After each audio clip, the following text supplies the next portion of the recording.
Hello ATS 113 students, this is Dr. Shragi, and I just want to show you about how we're going to be doing the mountain problem this semester. We're going to be using the website that you see on the screen here. The address is flair.creighton.edu, Shragi J Mountain. That's a bit hard to remember, so we'll have links provided to you on the website.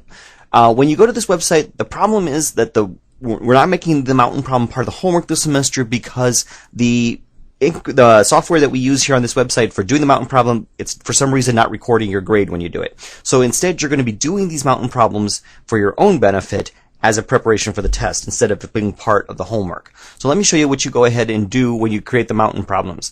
Everybody's going to be able to create their own mountain problems. It asks you for your net ID. It doesn't actually check this against any kind of like blue credentials or anything like that. So actually you can put just about anything there and it'll be fine. And then you can put your last name. It's actually using this information to produce a random mountain problem for you. You can choose easy or hard mountain problems. Let's just do an easy one and hit submit. Okay, the way these mountain problems work is the purple side of the problem here is a table that you fill out involving the temperatures and the dew points on the windward side of the mountain, whereas the yellow side of the table are the temperatures and the dew points on the lee side of the mountain. So for example, in this particular mountain problem, we're starting off with an air on the windward side of the mountain with a temperature of 29 degrees Celsius and a dew point of negative 11 degrees Celsius. And we're going to lift the air up the windward side and down the lee side of the mountain. Alright, and these are the heights at which we're going to lift the air. So if we go to from 0 kilometers to 1 kilometer, notice the temperature is greater than the dew point. So we are going to be cooling at the dry adiabatic lapse rate of 10 degrees Celsius per kilometer, making our air temperature 19. And since we haven't had any condensation, we're going to have our dew point remain the same. And we're going to continue working our way up this table as we lift the air parcels up the windward side. So let's say then from 1 kilometer to 2 kilometers, we decrease by another 10 degrees Celsius per kilometer, according to the dry adiabatic lapse rate. From 2 kilometers to 3 kilometers, we cool by another 10 degrees Celsius. 9 minus 10 is negative 1. Still haven't had any condensation, so the dew point remains on negative 11.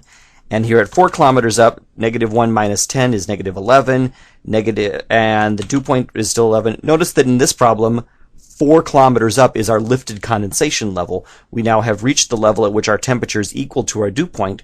From this high of the mountain upward, we're going to be cooling at the moist adiabatic lapse rate of 6 degrees Celsius per kilometer.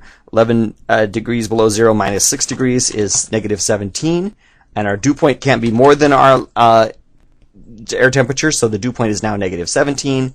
And finally, we take 6 degrees Celsius per kilometer off of here to go from 5 to 6 kilometers, so we're at negative 23, and we are at a dew point of negative 23. Now notice what the software has done as you got to the top of the mountain.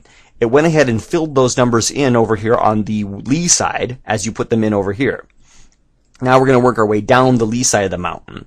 As we lower down the lee side of the mountain, temperatures increase according to the dry adiabatic lapse rate of 10 degrees Celsius per kilometer.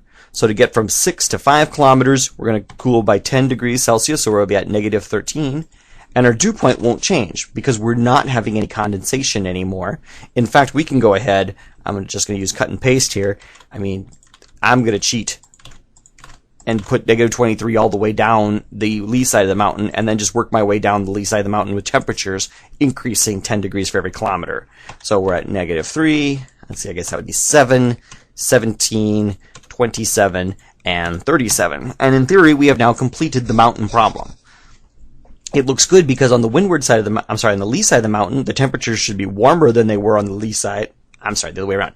The temperatures should be warmer on the leeward side than they are on the windward side. It should be drier on the leeward side than it is on the windward side. So let's go ahead and submit our calculations. Total possible 28, total wrong 0. So we actually have 100%. Notice that it doesn't compute the score correctly. But these numbers up here, like how many windward side temperatures are correct, how many leeward side temperatures are incorrect. Notice how it gives us the correct answer on each one of these, whatever.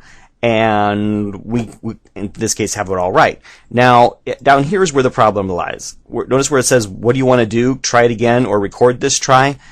Neither button really works. We don't know what's going wrong, and we don't really have the ability to do it again. So what I just do is I just would hit record this try, and what you do is you get a new problem. And let's say this time I do it wrong. I'm just going to go ahead and put clearly wrong answers into all of these spots here just by cutting and pasting, just because I want to show you what happens if you do the problem wrong. So I'm just going to cut and paste. Obviously the temperature is not 11 and the dew point not 11 in any of these places. I'm just demonstrating here.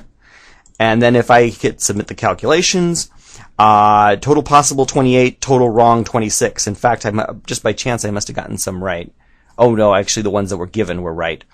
Okay, so notice how it gives us my answer and the correct answer, and that's actually explained in the headings of each of these tables. Alright, again, recording this try or try again doesn't really do anything. It just sends you back to another new problem. I'd recommend getting some experience doing this. It can't be this time part of the process of getting a grade for Homework 5 just because it's not recording your answers. But work through this a couple times and you'll have it all down until you can just get them always right. And then that way when there's a problem like this on the next test, you're in great shape. Alright, if you have any questions, please feel free to contact me and I will be glad to help you with this.